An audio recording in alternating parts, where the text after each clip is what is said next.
श्लोक ये श्लोक सुभाषतानी श्लोक कैसा सुभाषतानी सुभाषतानी सु यानी अच्छा भाष तानी यानी अच्छा कथन ये किसके द्वारा लिखा गया है ऋषि मुनियों के द्वारा किसके द्वारा ऋषि मुनियों के द्वारा कौन सा पाठ बेटा पंचम पाठ का अच्छा ये बताइए यहाँ पर अनुस्वार देखा अनुस्वार के जगह पर हम अन्य का प्रयोग क्यों किए हैं क्योंकि ये क्या है च का पांचवा अक्षर च वर्ग का पांचवा अक्षर क्या होता है इसलिए ये लिखा जाता है ठीक है हाँ तो सुभाषतानी श्लोक में हम लोग क्या क्या पढ़ेंगे किस किस पर चर्चा हुई किस किस विषय पर तो पहला है परिश्रमस्य महत्व यानी परिश्रम का क्या महत्व है देखिए परिश्रमस्य लिखा है ना यानी इसमें षष्ठी विभक्ति लगी है इसका अर्थ हो जाएगा परिश्रम का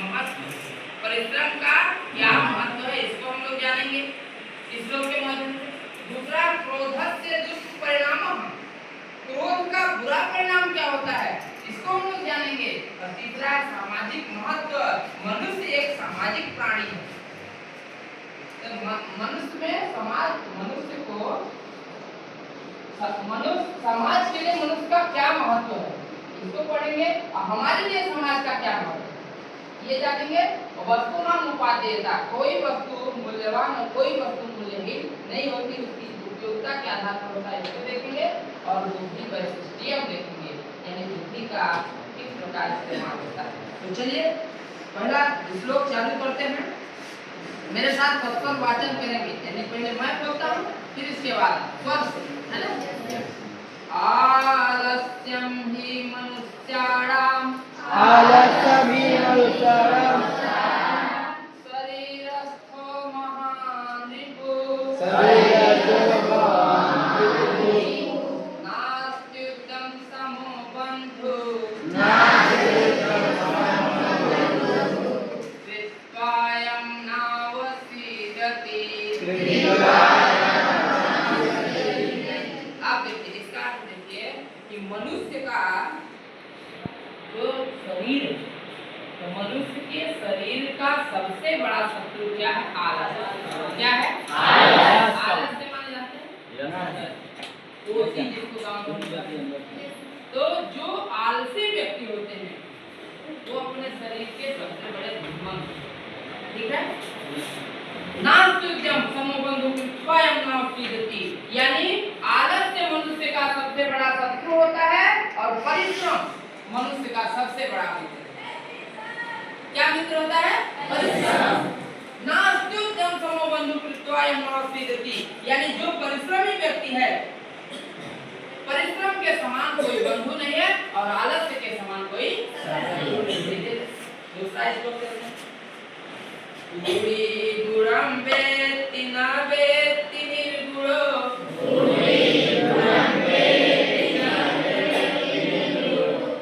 बलि बलं वेत्ति न वेत्ति निर्बलम् पीको वसन्तस्य गुणं न वासः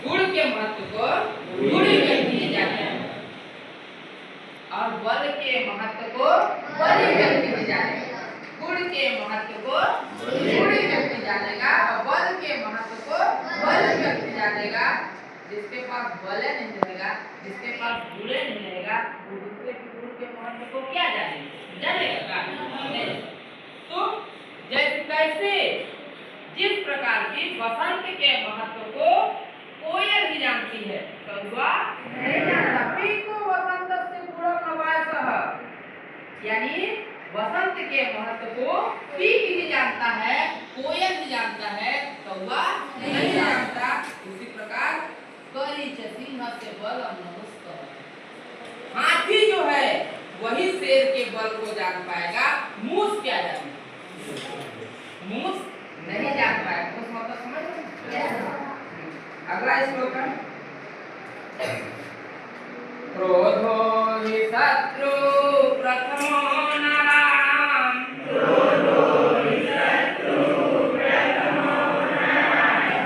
देह स्थितो देह विनाशनाय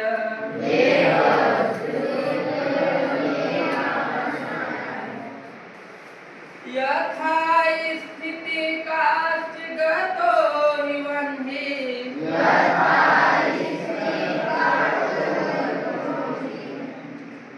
स एव वह्नि दते शरीरम्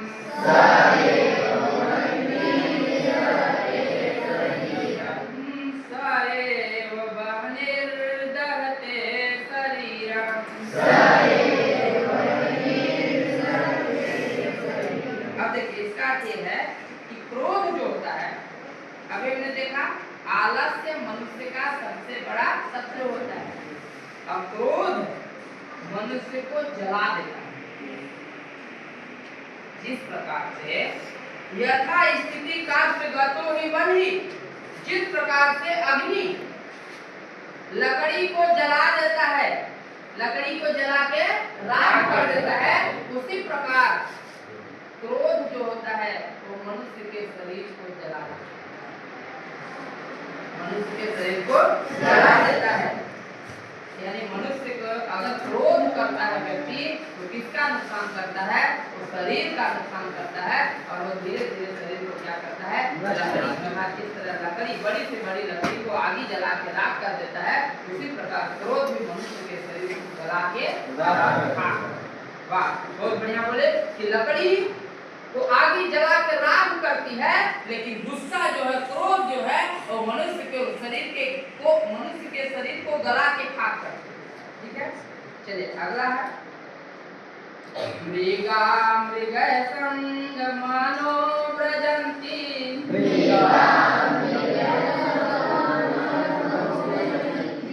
गावश्च गोभीः तुरगास्तुरंग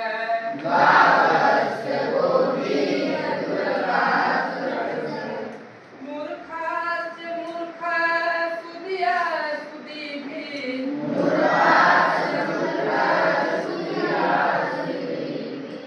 समानशील व्यसनेषु स्पष्टम्।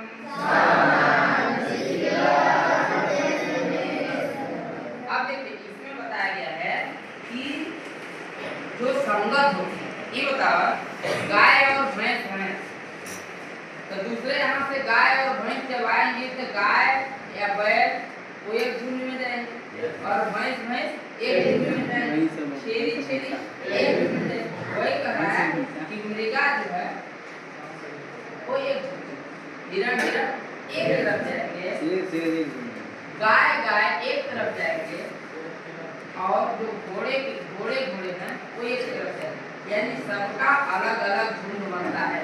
जिस तरह सभी जानवरों का अलग अलग झुंड बनता है, ठीक उसी प्रकार मूर्ख का झुंड मूर्ख के साथ, यानी मूर्ख की संगत मूर्ख के साथ, अब बुद्धिमान की संगत बुद्धिमान के साथ। बात यही होता है कि ज्ञानी से ज्ञानी मिले, करे ज्ञान की बात, ज्ञानी से कौन मिलेगा? ज्ञानी मिलेगा। जब ज्ञानी से ज्ञानी मिले, करे ज्ञान की बात, और मूर्ख से मूर्ख मिले, होए मूर्खा। ज्ञानी से ज्ञानी मिलते हैं और मूर्ख से मूर्ख मिलते हैं, यानी ज्ञानियों की संगत, ज्ञानियों का झुंड, ज्ञानियों के संगत अलग होगा और मूर्खों का संगत अलग होगा। क्यों? क्योंकि समानशील व्यसनेषु सत्यम, समानशील वाले एक जगह रहते हैं। अब देखो ना राम और सुग्रीव की दोस्ती क्यों? राम की पत्नी को रावण चुरा ले गया था, सुग्रीव की दोस्ती को वाली चुरा ले गया। दोनों की समस्या एक ही है, खागे ही जाने खागे की भाषा, दोनों का दुख एक ही था। तो समान से आप देखोगे गांव भर में, देहातों में अलग अलग एज लिमिट। ये बताइए आप जब जाएंगे कहीं गए तो आप अपने उम्र के बच्चों के साथ बैठोगे कि बूढ़ों के साथ बैठोगे? ऐसे ना, तो समानशील वालों की संगत होती। ठीक है, अगला है सेवितव्यो महाव्याघ्रो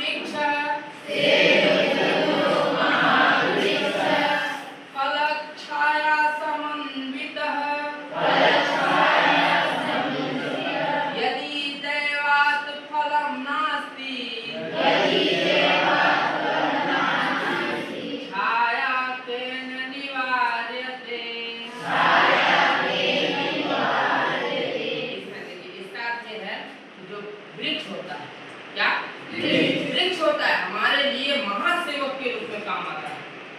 हम अगर घर में सेवक रखेंगे, उसको खाना देंगे, कपड़ा देंगे, है ना, या खाना देंगे, कपड़ा देंगे, पगार देंगे, लेकिन वृक्ष अब वो क्या देगा?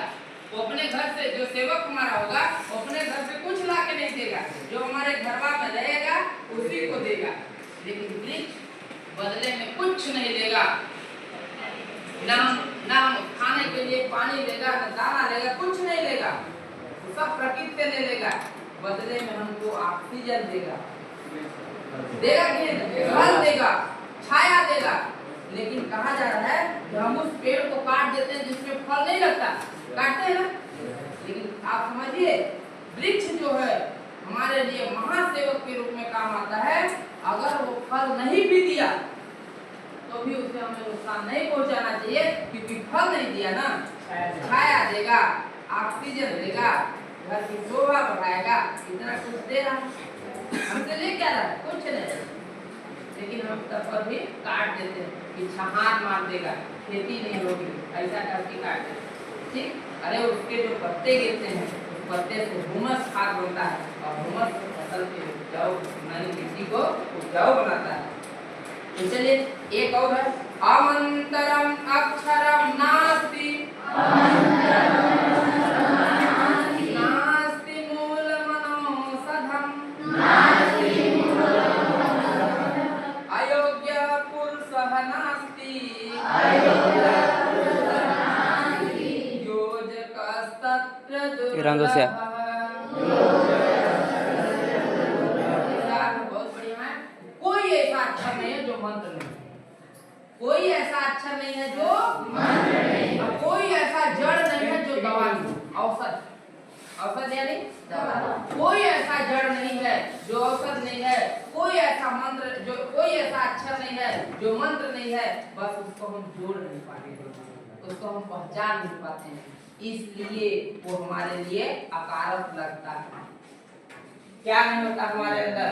हमारे अंदर बुद्धि वैशिष्ट्य नहीं होता, वस्तु की उपादेयता, यानी कोई भी वस्तु हमारे लिए निरर्थक नहीं होती। सकल पदार्थ है जगमा ही, फटहा कुत्ता लंबा बांधी। आप देखो, अगर फटे हुए कपड़े अगर फट भी जाते हैं उसकी भी उपयोगिता होती नहीं होती। इसलिए हमें किसी को निरर्थक नहीं समझना है, और कोई भी चीज हमें हमारे लिए निरर्थक नहीं है। कपड़ा जब तक नया था तो पहनने के काम आया, और बाद में जब पुराना हुआ तो कंडौपा बनाने के काम आता है, जाके पेपर में लगा सबका काम आता है। इसीलिए कहते हैं कि सड़ा पत्ता का भी काम आता है। अगला है, संपत्तो च विपत्तो च, महता में करूपता,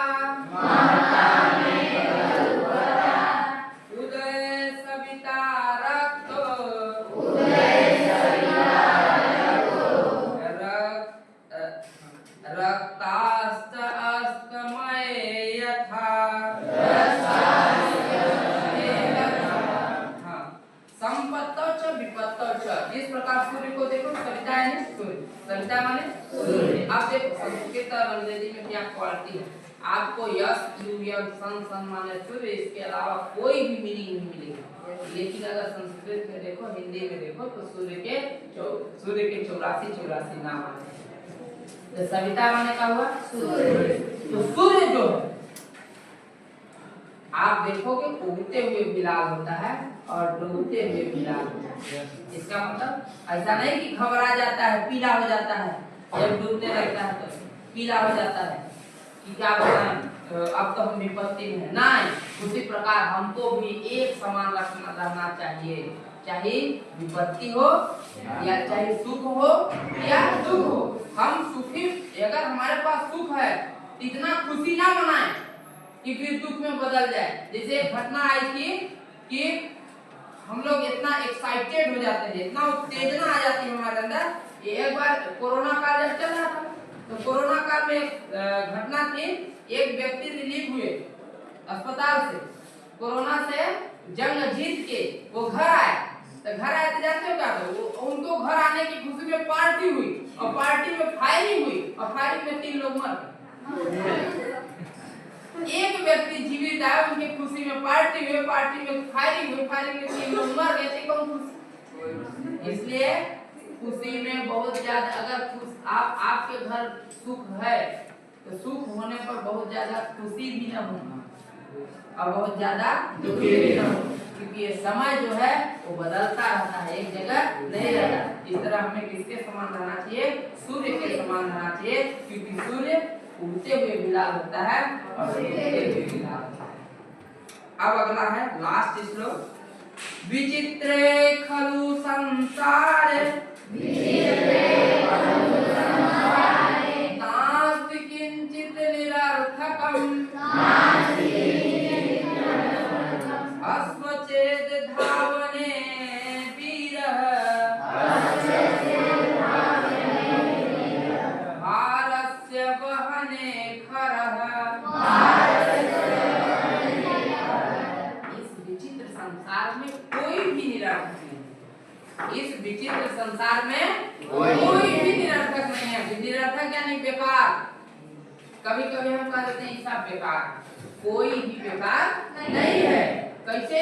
जैसे अगर घोड़ा दौड़ने में तेज है तो गधा भी तो भार ढोने में तेज है, तो क्या गधा बेकार है? हम अगर किसी को अकारत समझते हैं, कोई कमजोर बच्चा पढ़ने में होता है तो उसको कहते हैं गधा, कम महत्व होता है कि नहीं होता है?